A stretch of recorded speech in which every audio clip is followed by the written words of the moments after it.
Hello, everyone. Through the Just BS 101 series, I am making an honest attempt to share a few snippets of my learnings from the business of sports. Today, let's discuss the idea of one view of the fan.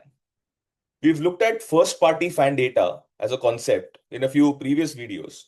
The next question is, now that you have, say, four or five or six different data streams coming to you from different sources, how do you unify all of them such that you have a very comprehensive picture of any given fan?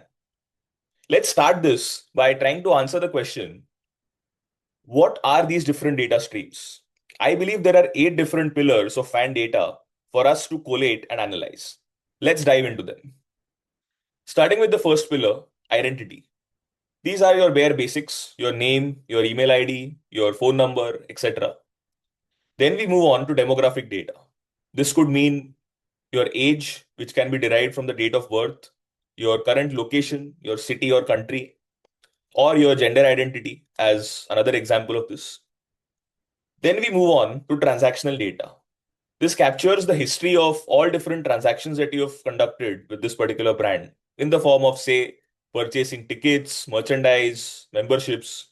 How often have you done that? What was the average order value on each transaction, and so on. Then we move to consumption. What kind of content do you consume? Do you consume more videos or more blogs or just photo galleries? Do you consume the content of a certain athlete or team a lot more than the others? What time of the day do you prefer to consume content, and so on? Then we move to gamification. Do you participate in gaming solutions that are active? These could be fantasy, predictor, quiz, and so on. How well do you know answers to trivia questions? Can be a very good insight in what is your level of fandom, for example. Then we move to loyalty.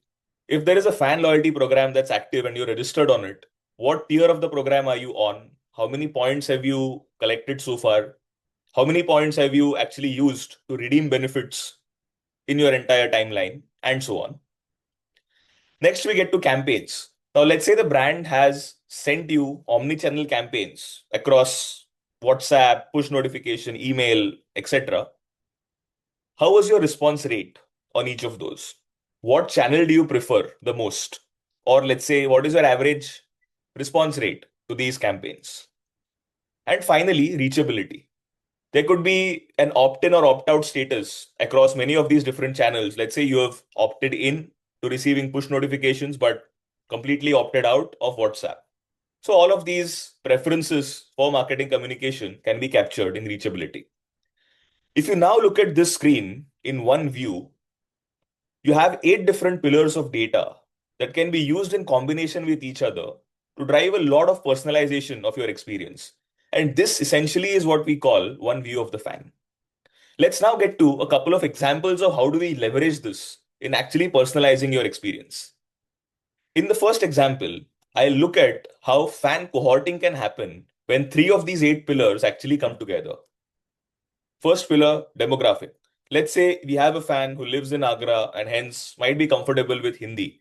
That tells us what could be the medium of communication. Second, loyalty. Let's say we know that this fan is currently on level 2 in the fan loyalty program and needs only 50 coins or points or tokens. Anything could be the currency to move on to the next level, to level 3. And thirdly, on the consumption side, we've tracked that this fan has very recently watched a Virat Kohli interview. Or maybe he's been watching a lot of Virat Kohli content that can help us figure out that maybe there is an element of Virat Kohli fandom involved. Now, how do these three different elements of information or different data streams that we have collated come together to personalize the communication for this particular fan? Now, let's say I am the fan. The communication could be, Namaste Aditya. आपका अगला level अब बहुत दूर नहीं है. Here we are roping in the fact that you are very close to level 3. देखो विराट की ये स्पेशल इनिंग्स और अभी जीतो 100 super coins. Effectively nudging me to earn those 100 coins and move to level 3. The medium of communication, because of our understanding of demographics, can be chosen to be Hindi. Now imagine a very generic kind of a communication versus this kind of personalization. What this does is you often get far better CTRs or click-through rates. My propensity of clicking on something like this is a lot higher than a generic, hello, we have a new video for you. And what that means is, because of better CTRs, more number of fans are then nudged back onto the digital asset, effectively delivering higher engagement, increasing time spent, increasing page views, increasing DAUs on that particular day, and so on. Let's look at a very similar example, but this time on the monetization side. How can three different pillars of data come together and help us drive better merchandise sales? Pillar one, identity. We know the name of the fan is Aditya again. Secondly, transaction. We've tracked that this particular fan has visited the shop page twice so far.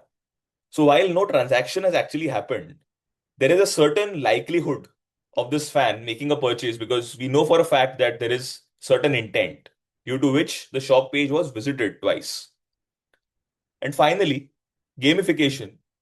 We've tracked that in the fantasy game that we have live on the website or app, this particular fan repeatedly chooses Rohit Sharma as the captain of the fantasy team. So again, an indicator of the fact that maybe we are looking at a Rohit Sharma fan. Now, how does this come together to help us craft a message that can drive better merchandise sales? Let's say, how about a specially made number 45 jersey for Aditya? Click here to complete a purchase now in our exclusive personalized collection. What we are saying is, we can make you a jersey by the name of Aditya with Rohit Sharma's jersey number 45 printed on it. And if that appeals to you, why don't you come to the personalized section of the shop and make the purchase now? So we are trying to convert intent into actual purchase. Better conversion naturally means more revenue. Now, this kind of a thing happening at the scale of, say, hundreds of thousands or millions of fans simultaneously can give you a sense of the kind of uplift, even from a commercial standpoint, this can give you. So, the point being, data is not a vanity metric anymore. High quality first party data leads to tangible revenue for sports organizations.